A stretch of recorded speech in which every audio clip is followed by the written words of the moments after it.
பராளாய முருகன் பிள்ளையார் திருவருளை கொண்டு இந்த கோயிலின் விவரங்களும் இந்த எட்டாம் திருவிழா உபயகாரருடைய பணிகளும் இங்கே எத்தனையோ தலைமுறையாக இது நடந்து கொண்டு நல்ல சிறப்பாக நடந்து கொண்டு வரும் இந்த திருவிழா.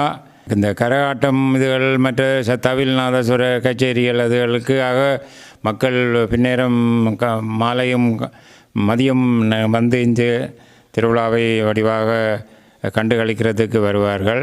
இந்த திருவிழாவில் விசேஷமாக எங்கள் கோயில் இப்போ நடத்துகிறவர் சிவலோகநாதன் அவர்கள் வெளிநாட்டில் இருந்தாலும் இந்த கோயில் மேல் பக்தி கொண்டு நடுகளும் இந்த கோயிலை பற்றிய சிந்தனையுடன் இப்போ திருவிழா துவங்குது, என்ன மாதிரி இந்த திருவிழா செய்யணும் கொள்ளணும் சொல்லி பார்த்துருக்கிறார். தற்பொழுது இந்த கோயிலின் விவரங்கள் அடங்கிய ஒரு பழமை வாய்ந்த ஒரு புத்தகத்தையும் அவர் இந்த முறை ஒரு திருத்தி அதை புதிய பதிப்பில் பதிக்க வேணும் என்று ஒரு ஆர்வமாக இருக்கிறார். அந்த பணிகளும் மிகவும் வேகமாக நடந்து கொண்டிருக்கின்றது.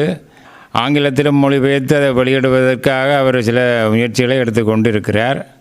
அவருடைய பணிகள் சிறக்க இந்த சைவ சமயம் மேலோங்கவும் சைவ சமய மக்களுக்காக இந்த மக்கள் நல்ல வழிபடுத்த வேணும், அவர்கள் இந்த ஆன்மீக சிந்தனையுடன் இருக்க வேணும் என்ற ஒரு நல்ல சிந்தனையுடன் இந்த பணிகளை அவர் மிகவும் நல்ல மாதிரி நடத்தி கொண்டு வருகிறார்கள்.